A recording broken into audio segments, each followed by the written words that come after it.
All right, let's kick this off.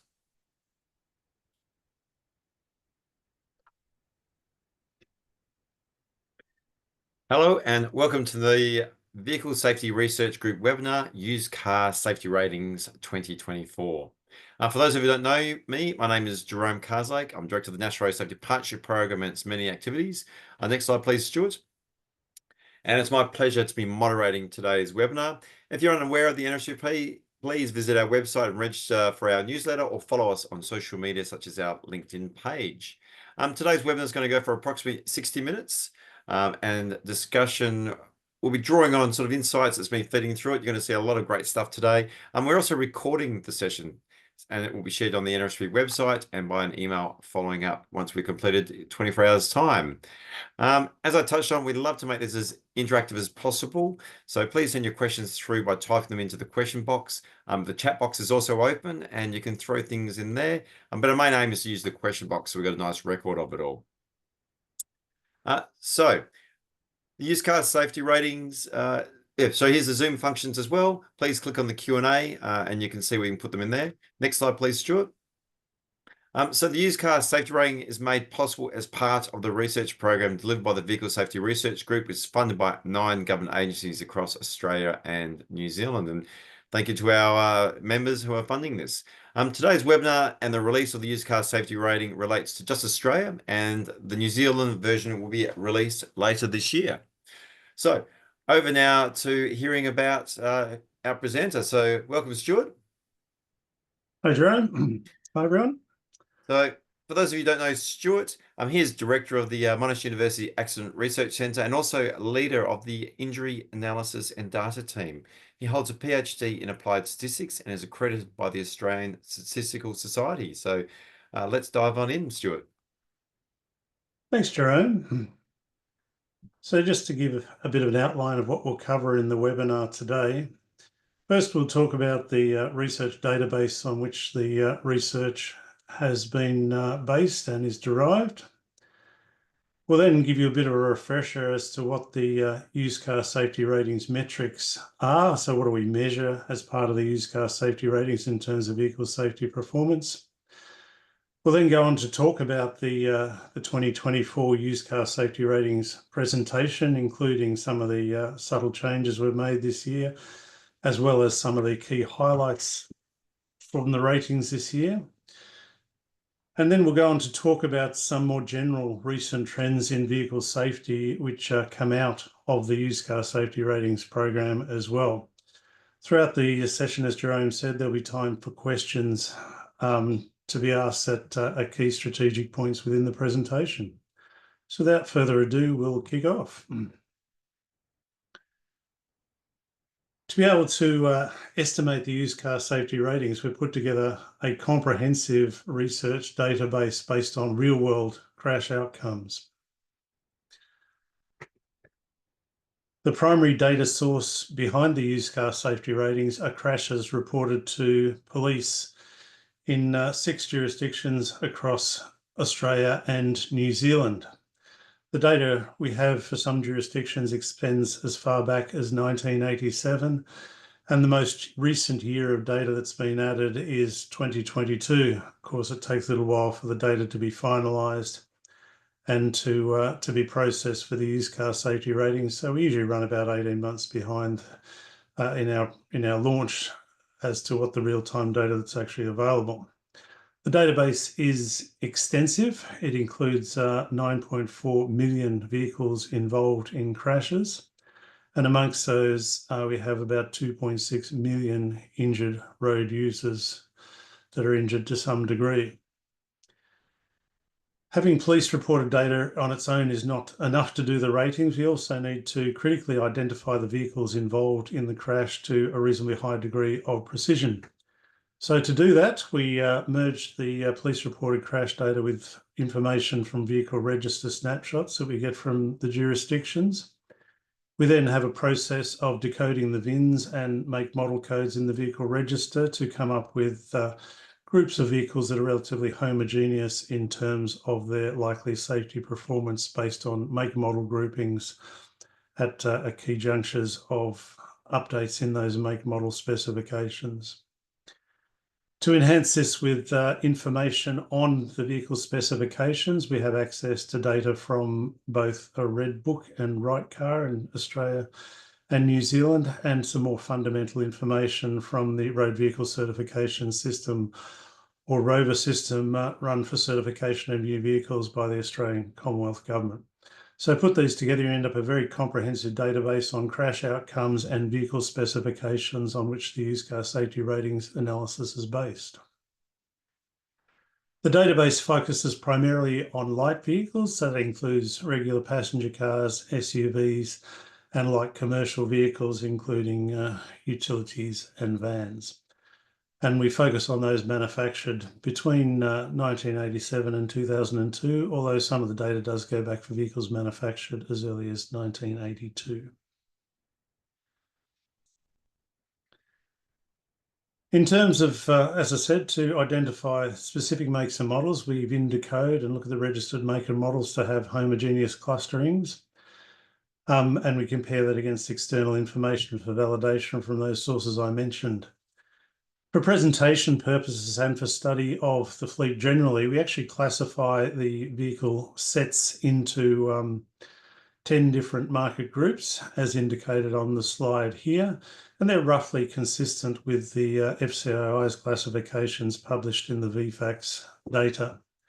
And they allow us to study how different sort of generic styles of vehicles perform in terms of safety, and compare that, although the used car safety ratings themselves go down to ratings at individual make model level. So having put this data together, we have a number of metrics that we measure in the used car safety ratings. And they're really reflecting some of the key risk measures in the Safe System framework and the road trauma chain. And they include a measure of primary safety, which is about the risk of being involved in a crash per unit exposure of that vehicle on the road, something we call primary safety. And then we also examine secondary safety, which is about the risk of being killed or seriously injured in the event that you're actually involved in a crash. And that includes both people within the vehicles we're looking to rate, so primarily the driver is the principal occupant and often the most seriously injured person in the crash, but also other people involved in the crash too, external to that vehicle. So they may be occupants of other vehicles. They might be unprotected road users such as cyclists, motorcyclists, and pedestrians. So measuring those two key metrics where vehicle safety has a real influence on the outcome of both being involved in a crash and the injuries that are sustained in the event of that crash happening. Our secondary safety assessments in the used car safety ratings follow two key dimensions. And the first is one we call crashworthiness or occupant protection, which is a measure of the risk of death or hospital admission for drivers involved in a crash where at least one vehicle was towed from the scene. So sort of minimum damage criteria, which is consistent with the criteria for reporting in some of the crash databases where we have non-injury crash data. So that looks at the relationship between the vehicle and its contribution to the risk of death or serious injury to its own driver. So the next concept is one we call aggressivity, which is really about collision partner protection or other road user protection. And that's similar to the crashworthiness rating as a risk of death or hospital admission, but this time it's about the other road users which collide with that vehicle. So it's all about how that vehicle protects other road users from injury in the event of a crash. So there are two key dimensions, and we combine these into what we call a total secondary safety rating, which is combined crashworthiness and aggressivity performance with a weighting between those two, which reflects how each of those dimensions contributes to total trauma that we see on the road. So crashworthiness is relevant to injury outcomes in about 90% of crashes, so all but those involving vulnerable road users, whereas aggressivity is relevant to about 55% of crashes where there is another collision partner, so excluding single vehicle crashes. And the total safety secondary safety metric is really a measure of the total societal impact of trauma that vehicle represents. So it's a very relevant metric to say, how does that vehicle itself contribute to the overall trauma that we see on the road, which is why it's a very good summary metric. Our primary safety assessment has gone through a number of iterations, but the measure we're using at the moment is a reflection of the contribution of the ADAS technologies, so advanced driver assistance technologies, in reducing the risk of crash involvement. The research shows us that these are some of the principal determinants of, or fitment of these technologies is one of the principal determinants of likelihood of crash involvement outside driver characteristics themselves, which are not relevant to the vehicle. And so we use real-world evaluation metrics to assign the reduction in crash risk based on the technologies fitted to those vehicles. So to do that, we identify the crashes mitigated by each technology we consider, and then look at the research evidence on the degree to which those target crashes are prevented by that technology. And we do that specifically to different, and we assign different crash involvement rates to different market groups, because we know different vehicles are used for different purposes. So it's useful to reflect that in putting the primary safety assessment together. So that methodology has been recently peer-reviewed and published in Traffic Injury Prevention, if anyone's interested in reading the details of the primary safety methodology that we use for the used car safety ratings. This year, we consider a range of technologies that have been evaluated and shown to be effective in real-world circumstances in reducing crash risk as ADAS technologies, and they include electronic stability control, autonomous emergency braking, lane keep assist, lane departure warning, reversing sensors and cameras, and daytime running lights with a missing G, I notice. So all those are put into our primary safety index to work out the combination of those technologies and what they do to reducing crash risk, and being accommodating of some of the overlap in target crash types between some of those technologies. What we get out of our ratings tends to be a probability, and what we need to do is then convert that into a metric that's easily understood by the lay consumer. And so we convert our probability metric into a star rating, which is based on ordering the total safety index from best to worst vehicle, dividing those into 5 equal categories, and then assigning a star rating based on that. And we use the same categories for also assigning the ratings for crashworthiness and aggressivity. We then apply the primary safety index to adjust the score, the star rating score for each vehicle, based on how much improvement you get from ADAS technologies in reducing crash risk, which ends up in our ratings that we score. And so each vehicle, for each dimension of safety, so for primary safety, aggressivity, crashworthiness, and our overall assessment, get a star rating in each of those categories between 1 and 5 stars, 1 being the worst in terms of safety performance and 5 being the best. To help consumers identify those vehicles which really perform well across the spectrum of the rating components and in the overall rating, we assign for some vehicles in the rating what we call a safer pick. And that identifies the vehicles that firstly have a 5-star overall rating, so their combined performance is in the top bracket. Acknowledging that most people want a car that will protect them as the driver very well, we also mandate 5 stars for driver protection as well. But we also look for better than average ratings for other road user safety or aggressivity, and for our primary safety or crash avoidance rating as well. And so the vehicles that score well across these dimensions, which gives them an overall top rating, are deemed our safer pick. And that just makes it a little easier for consumers to rapidly identify those vehicles which combine well across all those dimensions and perform well in all those dimensions.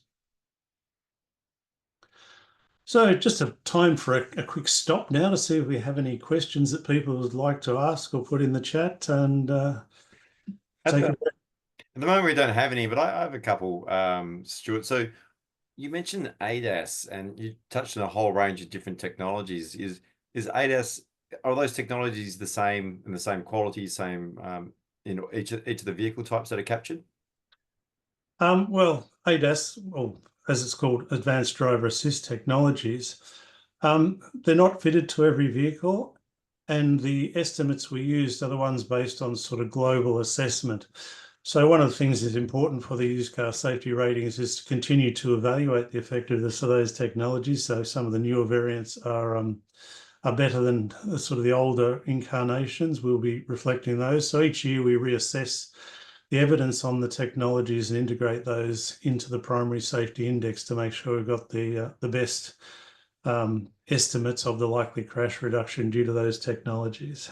So it's an iterative process, and it's also a byproduct from that is often providing estimates of the real world benefits of those technologies in the Australian and New Zealand context, which is important because, as we've seen often in evaluation studies, how these technologies perform in Australia and New Zealand can be different to overseas, given we have different standards of infrastructure and different behavioural aspects sometimes about how often people are leaving those technologies on and how annoying they find them. So that's why we include ones that have defined effectiveness based on that local evaluation in the mix. Okay. And just another question. When you're talking around the data and the aggressivity, and that sort of how that sort of impacts third-party collisions, like vulnerable road users in particular, do you get much of an idea of getting that picture around how impacted some of the third parties? I know we'll be touching that later on, but how useful is the data in sort of telling that story? Absolutely. It's we find quite a differential between the best and the worst vehicles in terms of the risk they pose to other road users with which they collide. So it can be a factor of 5 or 6 times between the best and the worst vehicle in terms of that dimension of performance. The other thing that's very important to understand is that these two dimensions are very independent of each other in terms of how there's an inherent slight relationship based on vehicle mass.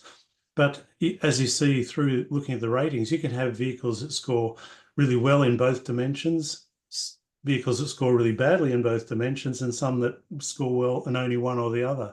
And so it is a great, they're two quite independent measures, and aggressivity is not necessarily a reflection of the vehicle's crashworthiness either. So it's an important dimension, and it's an important dimension to acknowledge if we're going to improve road trauma generally.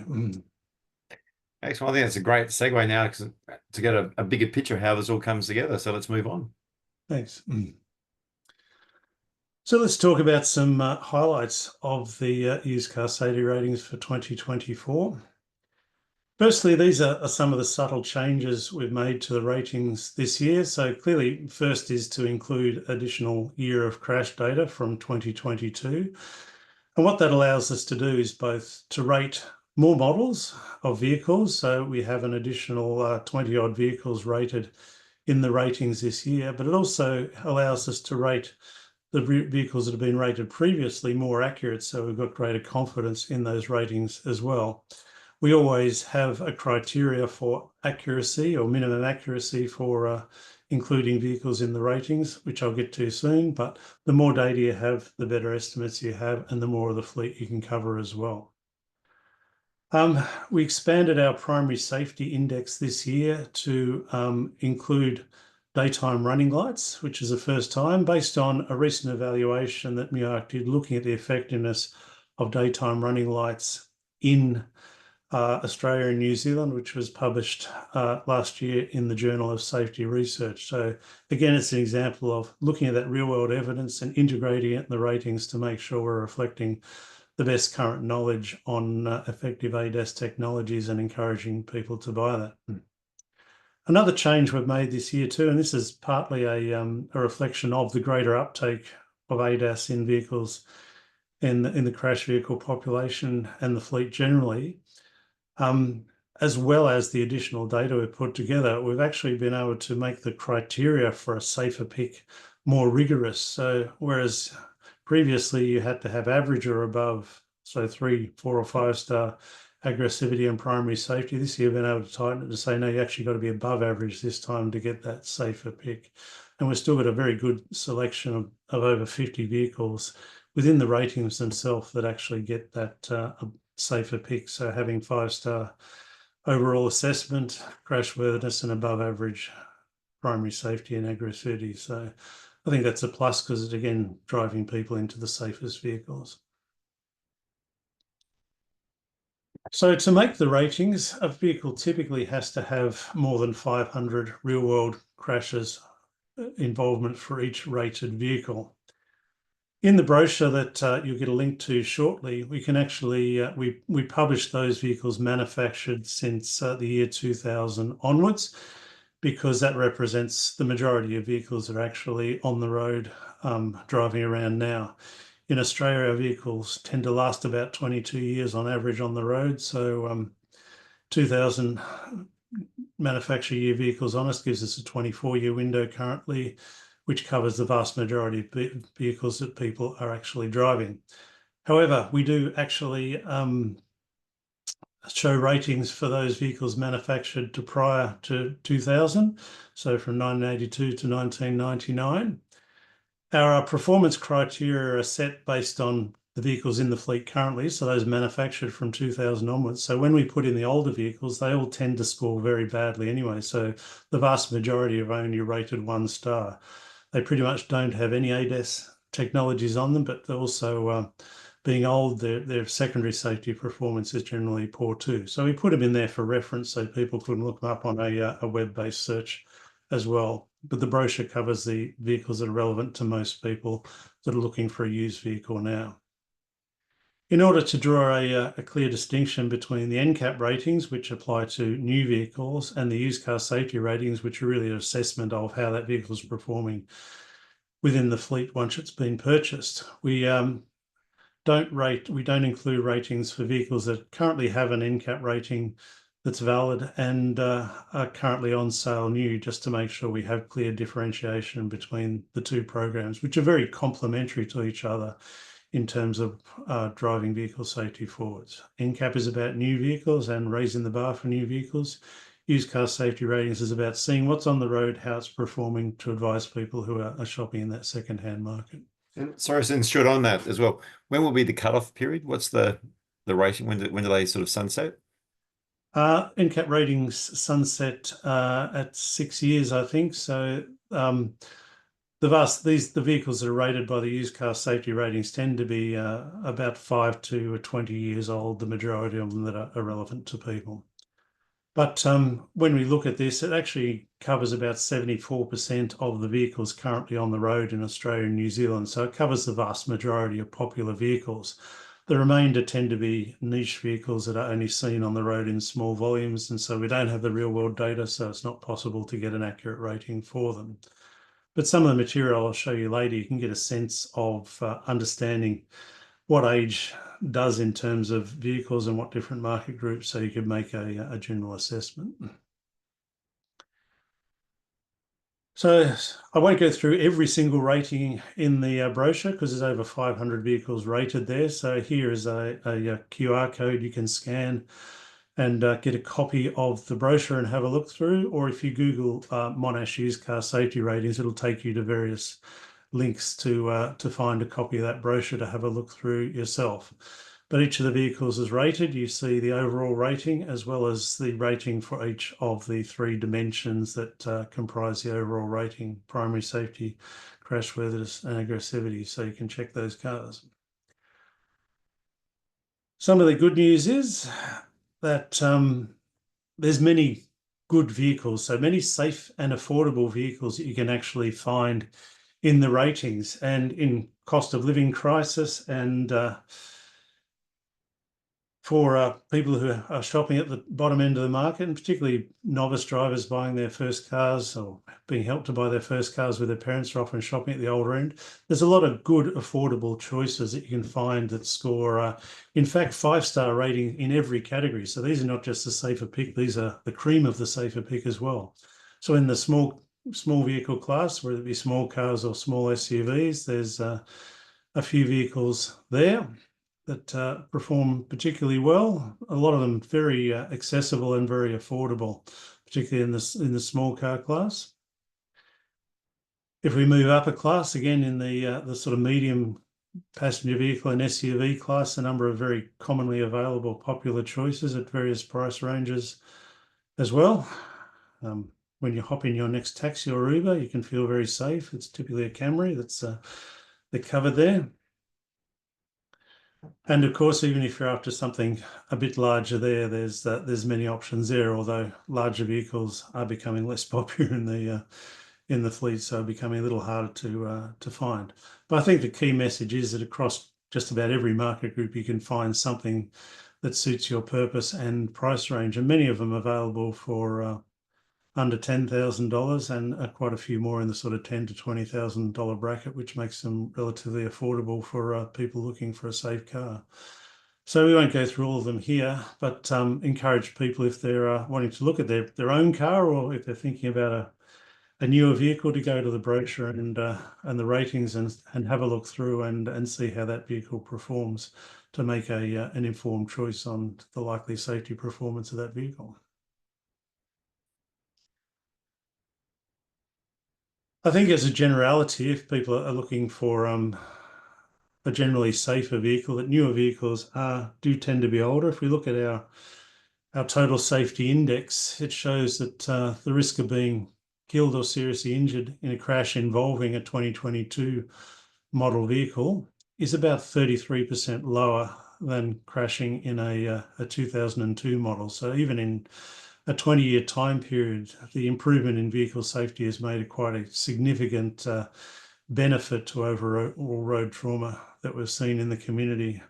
33% reduction is actually sort of in line with most of the reductions many state and national road safety strategies are trying to achieve. So it shows the importance of choosing safe vehicles and making sure they're the ones with our principal exposure. So that's some of the highlights. More highlights if you go and download the brochure and have a look. But I don't know if we've got time to stop for any more questions, if any have popped up. Oh, we can. I thought that's an interesting point you just made then, Stuart, around, I guess, the 2002 and how the correlation improvement out to 33% reduction. So is vehicle safety, is that the silver bullet? Is that what we're sort of, if we were more, is that our problem? We just haven't been taking up newer vehicles fast enough? Well, it's certainly, even at the rate we have been taking them up, and we'll see this shortly, it has made a major contribution to achieving road safety targets around the country.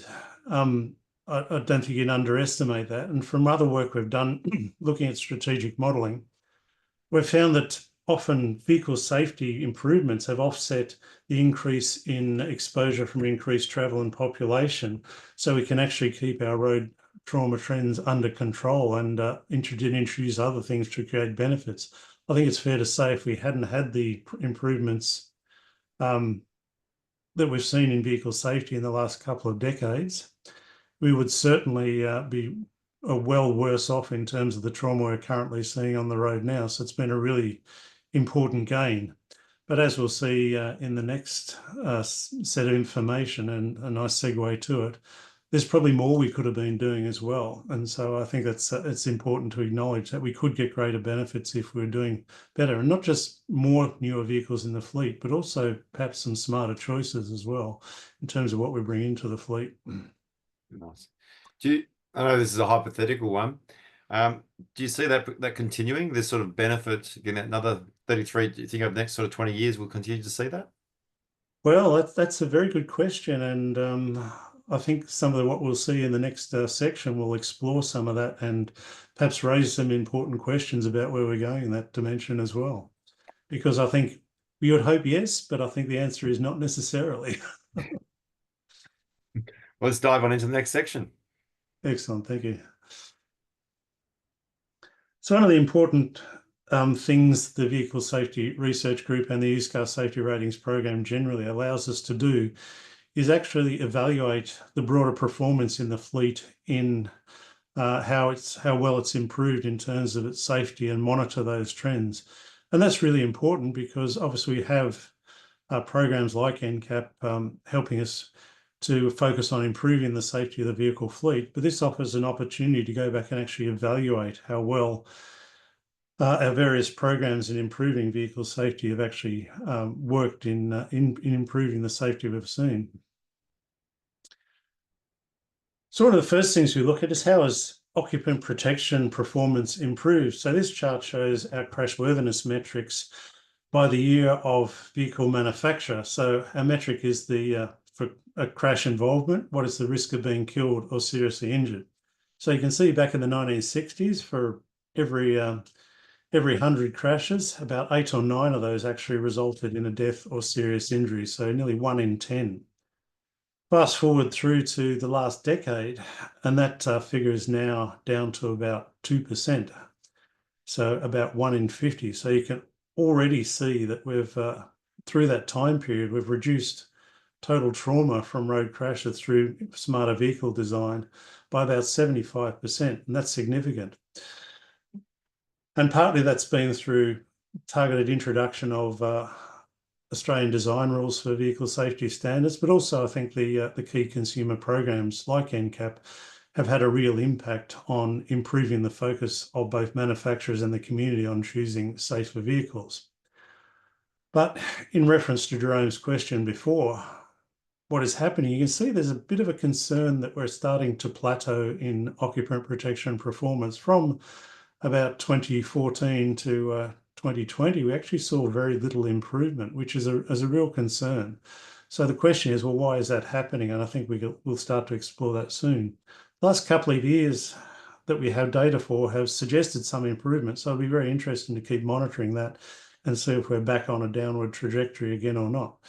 But of course, as I noted before, whatever you put in the fleet now takes a while to permeate into reducing road trauma as it permeates through the fleet and is driven on the road for the next 22 years and involved in crashes. So let's start to unpack that a bit.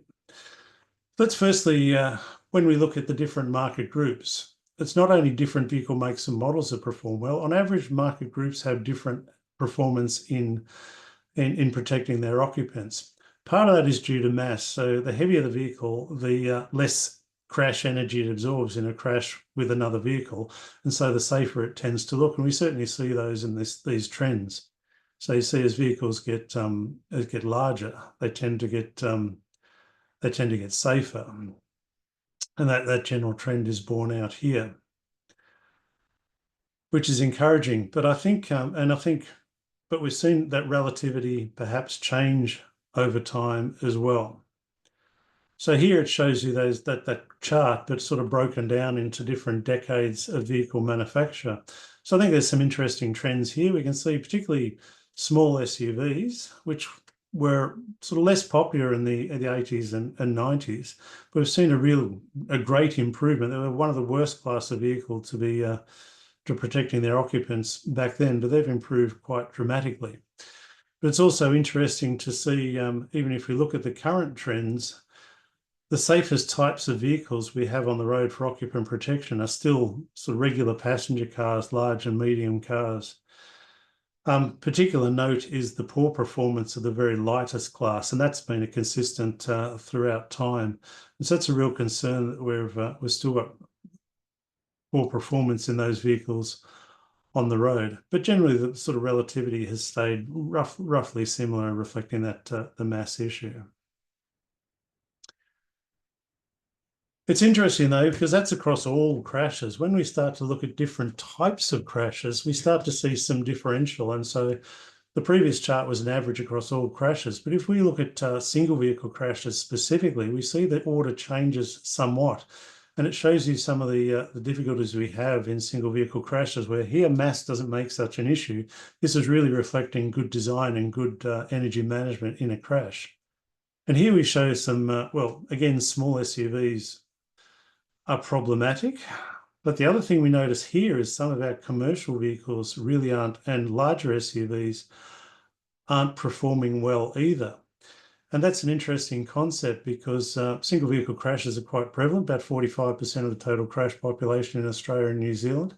And these vehicle types, which are actually becoming quite popular, in particular our commercial utes, are not performing particularly well in those crash types. which is a concern. And I think we've delved down even further in the next slide to look at how that performance varies in different speed zones too. And one of the standouts in our performance, and particularly our commercial utilities, is how badly they perform in high-speed single vehicle crashes. So in 100 and 110 km/h zones, they're actually one of the worst vehicles to be in, yet are a very, very popular vehicle class to be in. And I wondered why this, and I talked to our colleagues who do the in-depth crash investigations through programs like ESIS, and they said when they look at these vehicles in high crashes, often there's difficulty in managing the mass of that vehicle if you're hitting a tree. So it's a very heavy vehicle that has to manage that mass through a structure. But the other thing that often happens is they run off the road, they'll have a secondary rollover, which is not really well reflected in the crash data we see, but is something that we see happening quite a lot. So they'll end up upside down in a paddock with the roof crushed in after they've sort of tripped over after leaving the road. So I think there's some significant issues we need to investigate with a bit more depth for these vehicle types to understand how to improve that. So obviously, crash avoidance technologies like lane keep assist and ESC are critical for those vehicle types because you don't want them having high-speed single vehicle crashes. You want to keep them on the road. I think the other interesting fact in this chart, it shows the relativity in crashworthiness changes between the speed zones, but it also shows how poorly our crashworthiness performance is for even most vehicle classes in those higher speed zones.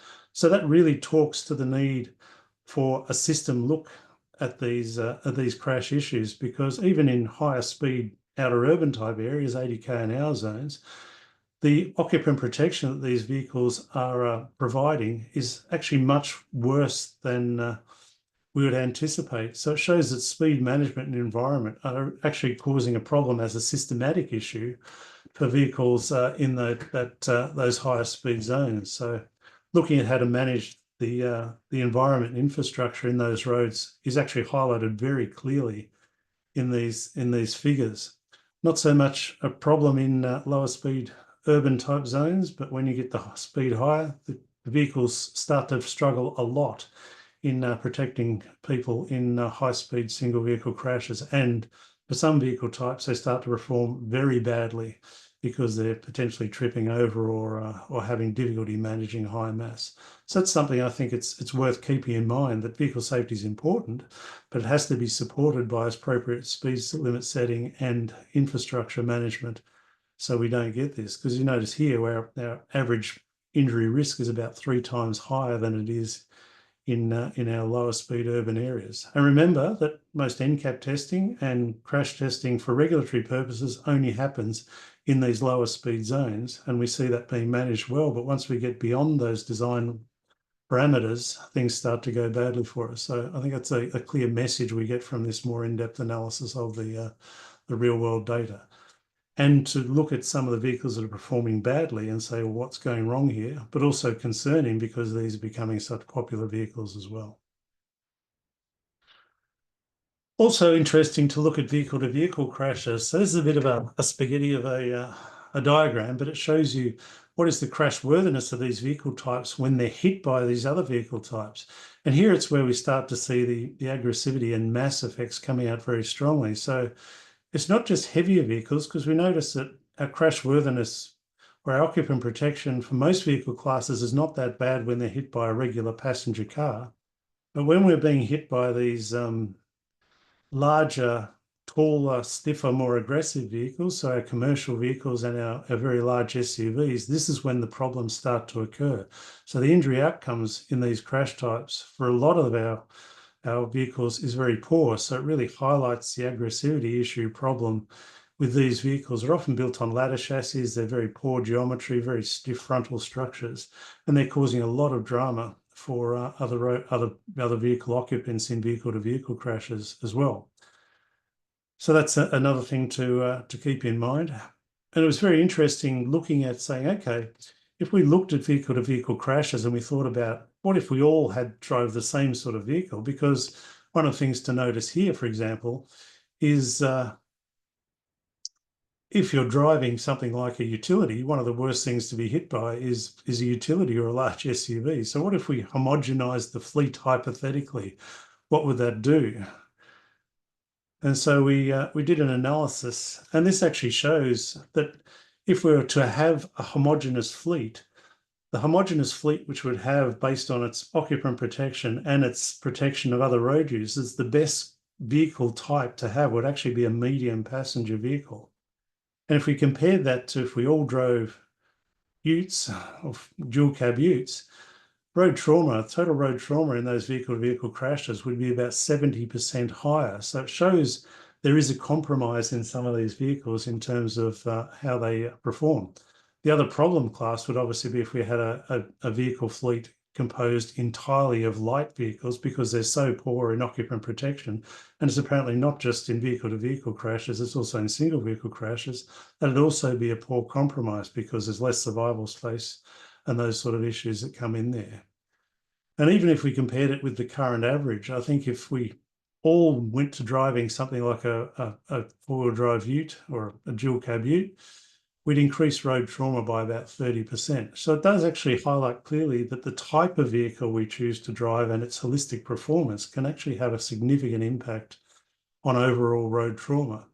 So I think it's an interesting policy thought to say, well, are we encouraging people to drive the wrong types of vehicles potentially, and should we be trying to steer them away from those vehicles as a preference?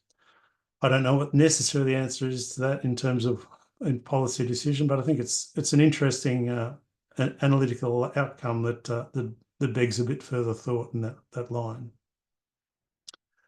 Turning on to, and we've talked a little bit about vehicle compatibility and aggressivity.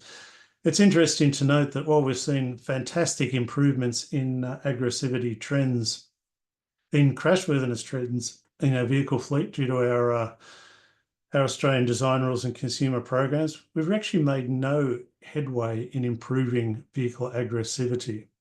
About the only dip you can see here is in about the mid-2000s, when by default, even though Australia didn't adopt this regulation, but both Europe and Japan adopted standards for pedestrian protection. And through that, we seem to see a de facto improvement in aggressivity in the vehicles that were coming into Australia, because many of them imported from those destinations. But although we've seen great variation in the potential aggressivity of vehicles on the road, on average, we haven't actually improved it. And why is that? Well, I think if we firstly look at the market group trends, clearly, in terms of aggressivity, regular passenger vehicles are generally the best. So, and even if you compare something like a medium passenger car to a medium SUV, or a large passenger car to a large SUV, the SUV itself is even slightly more aggressive on average than a regular passenger car, often because it's, for example, when you're hitting other people, the contact points are high. Pedestrians and cyclists are going under the vehicle rather than over the top of it. So there's a lot of unfavorable interaction there. Yet we're moving away from driving these regular passenger cars to driving SUVs and commercial vehicles, which actually have an impact on other road users, which is probably offsetting any gain we might have had in improving aggressivity generally. So I think that's something to think about. And if we look at sort of the trends by broad years of manufacture, I think we've seen quite a significant change in the relativity in aggressivity between the vehicle classes in that time as well. If we go back sort of 40 years' time, large SUVs were the big problem vehicle. Now they've improved quite dramatically, but in the most recent tranche, because they've probably got even bigger, they've actually gone backwards a bit. So we've gone from our most aggressive vehicle classes being our larger and medium SUVs. Medium SUVs, because they've become a lot more car-like, have improved quite dramatically. So that's good news, given we are buying lots of those, as we'll see in a minute. But our commercial utes have now become the #1 aggressive vehicle type on the road, where they were sort of mid-pack 40 years ago, because again, they've got much bigger, heavier, taller, which is impacting their aggressivity. Yet they've become a very popular vehicle class, which is again probably helping not to improve that trend in aggressivity that we saw overall, because we're buying a lot more of the more aggressive vehicle types and a lot less of the less aggressive vehicle types, as we'll see shortly as well. So what does that mean when it comes to total safety, or our overall community impact of vehicle safety? Well, it's driven largely by our crashworthiness trends. So there's been significant improvements. And as we talked about before, with Jerome's question, that has had a major impact on reducing trauma in the community and offsetting increases in travel and population growth to keep our trauma trends sort of levelish, or allow us to put other programs in place to put them down, to make them reduce. But in the last decade or so, that has really stagnated, and partly because any crashworthiness gains we've actually had with vehicles have been offset by buying vehicles that are more aggressive, which in turn increases trauma. So the benefits we might have seen from vehicle safety improvements previously have been slightly nullified by the types of vehicles that we're actually choosing to drive. And I think that's quite problematic. And it could be partially an answer to the question that people say, why isn't our road toll going down currently? And it's because partly because we're not getting the benefit from a vehicle fleet that on whole, as in what's actually being driven out there, is improving in its overall trauma capacity. Yes, we're improving occupant protection, but we're not improving partner protection, which is offsetting those gains and stagnating our overall improvements from vehicle fleet regeneration, which I think is concerning and worthy of some further investigation. That looks at the sort of market group by market group classification. Again, we see our commercial vehicles, and particularly our commercial utes, which are becoming very popular, and our SUVs are slightly above average in terms of their overall trauma contribution. And I think it's, again, useful to see how this looks. So although we've made those gains, again, you see in the last sort of year block, it hasn't really changed much, because we're buying more of the suboptimal vehicles in their total performance and less of the more optimum vehicles in the regular passenger cars that would actually improve overall trauma. So we're making bad choices, if you like, in our fleet of the types of vehicles we drive for improving trauma overall. And so it's interesting just to look at the trends, the data on what we're buying and what is involved in crashes. So here on the left, you can actually see, in terms of the year of manufacture of groups involved in crashes, that there's been a radical change. So back in the 80s and 90s, we were largely buying regular passenger cars, so small, medium, and large vehicles. But those trends have changed dramatically. So now our top selling categories that are involved in crashes are small and medium SUVs and four-wheel drive utes. And as we can see, two of those categories have problems in terms of their overall performance for different mechanisms. So the small SUVs, because they're not providing great occupant protection performance, and the four-wheel drive utes, because they're extremely aggressive and likely to cause injury to other road users in those collisions. So I've gone to probably the optimum categories to favouring the suboptimum categories. And on the right here, you can actually see that there's a lag in the sort of sales trend that we're still seeing, actually, in terms of what's involved in crashes in each year of crash. We're still getting quite a number of small cars in there, but now the medium SUVs and utes are coming up there with the small SUVs. So the trends we see here are actually going to impact us for the next 10 or 15 years. And if we want to change that around, we have to start changing our buying preferences now, which will still then take 10 or 15 years to filter through to improving road safety performance in terms of the contribution from the vehicle fleet. So we've created quite a mess for ourselves in some respects based on this data, choosing suboptimal vehicles. And a study MEARC published a few years ago sort of suggested this, and it suggested that there's potentially another 30% of gain in road trauma reductions that we could make by simply changing the choice in the types of vehicles we're driving to optimize that overall performance. So there's a lot of latent potential for improving road trauma through safer vehicle or smarter vehicle choices in terms of what our fleet mix looks like that is going unrealised. And in fact, that's got worse over time. When we did that 20 years earlier, it was only about a 22% improvement. And so the actual latent potential improvement we could get out of smarter vehicle choices has got greater rather than less. And it's because we are choosing the wrong types of vehicles essentially to drive out there for what would give us the safest overall fleet. So I think that's food for thought, and it's worth thinking about how that might affect our approach to vehicle safety in a broader context from policy. But that's the data, and that gives at least some reasons behind perhaps some of the stalled road safety performance we have seen lately. Yes, part of it's to do with COVID effects and other impacts, but also it's about what is the smartest thing to choose to drive, not the sexiest or trendiest. And I think that's a good point to leave the thought process for some more questions. Excellent. Thank you for that, Stuart, and so very insightful. One question, I'll just jump into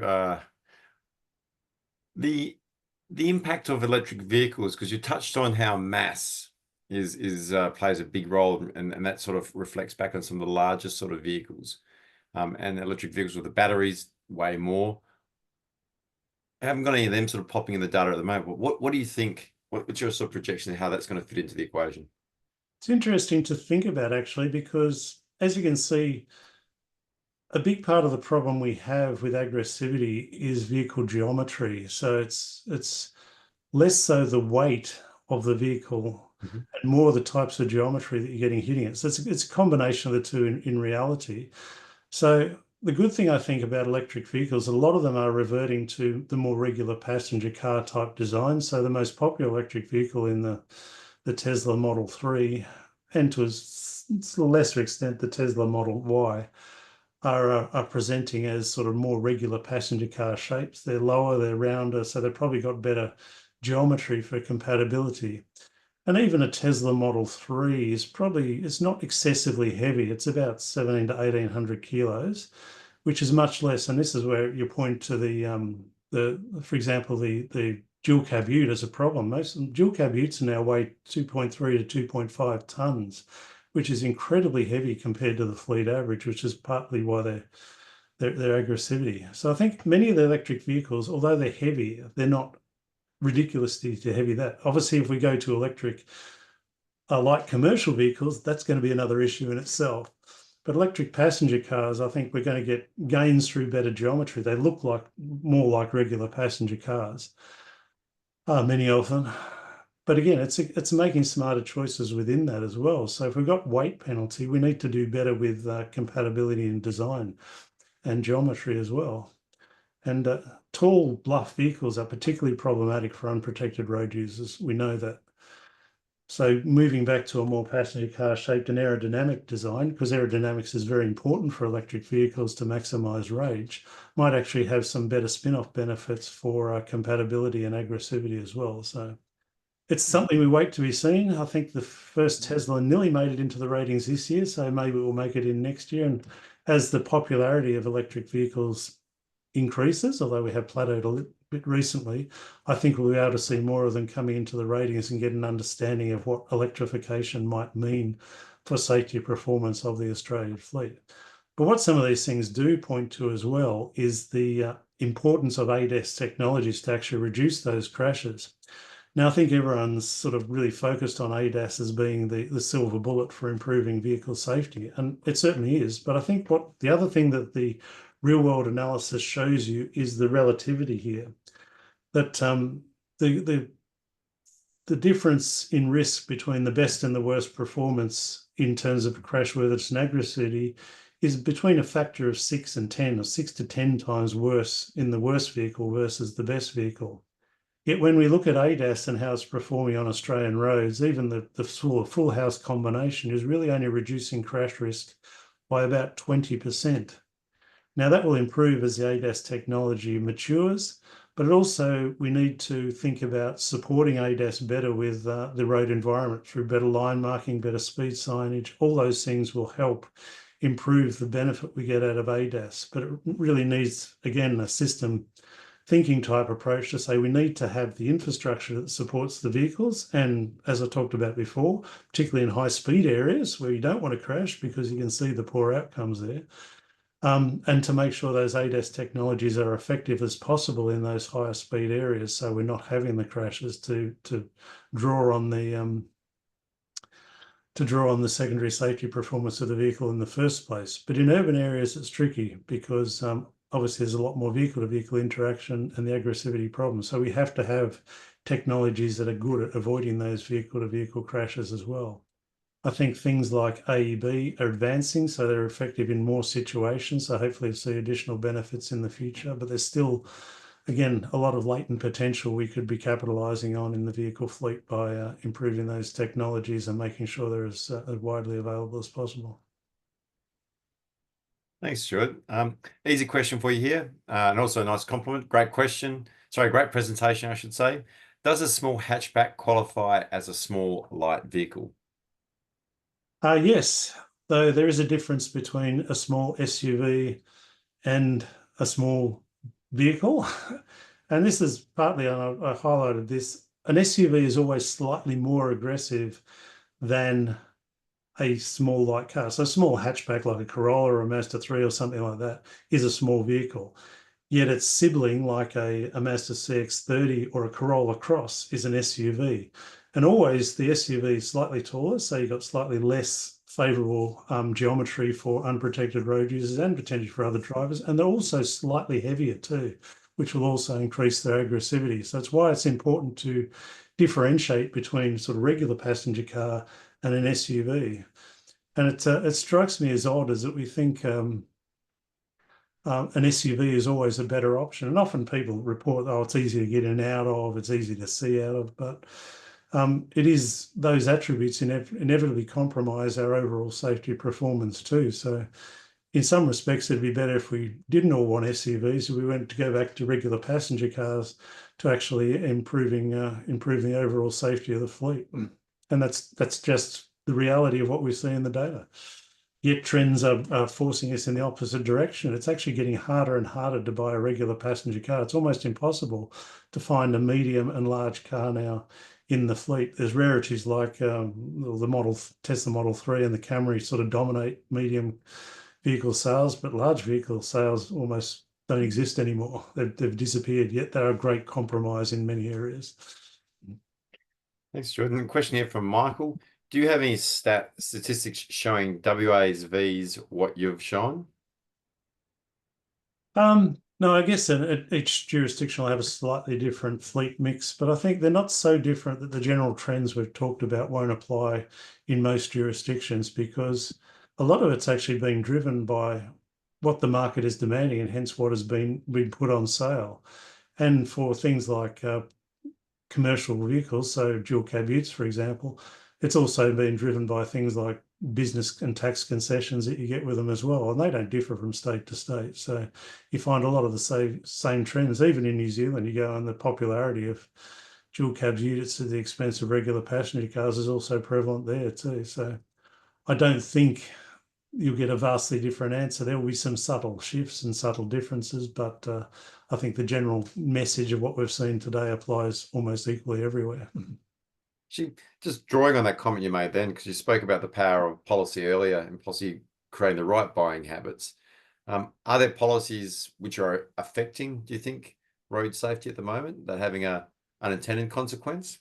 Well, I think there's been much commentary in research and the press about the negative impacts of some of the tax regimes on encouraging people to buy and 100% tax write-offs for commercial vehicles. As a passenger car, people have talked about the issues of people using a commercial vehicle privately and not declaring it. All those things are problematic because particularly something like a dual cab ute or even a passenger van to a certain degree, you don't want to be using it as a regular passenger car if you don't need to. Great. Well, thank you very much for your time today, Stuart, and presenting on the used car safety rating. Is there one take-home message you'd like to leave with everyone? Well, I think about the vehicle you need. Look at the safety performance holistically. Think of yourself and think of other people too, and try and make the best choice you can based on the objective information. I think yes, it's important to buy safe, but it's also important to try and buy a vehicle that has that holistic, excellent performance for all of us. We want other people to be driving safe vehicles as much as we want ourselves to be driving a safe vehicle, because they all interact with each other. What a great way to close out. So thank you very much for your time today, Stuart. Now, that was a fantastic presentation insights. And I recommend everyone, if you're buying a second-hand vehicle, dive on into the used car safety ratings and make sure you make the right choice. So thank you very much for your time today. Thanks, everyone.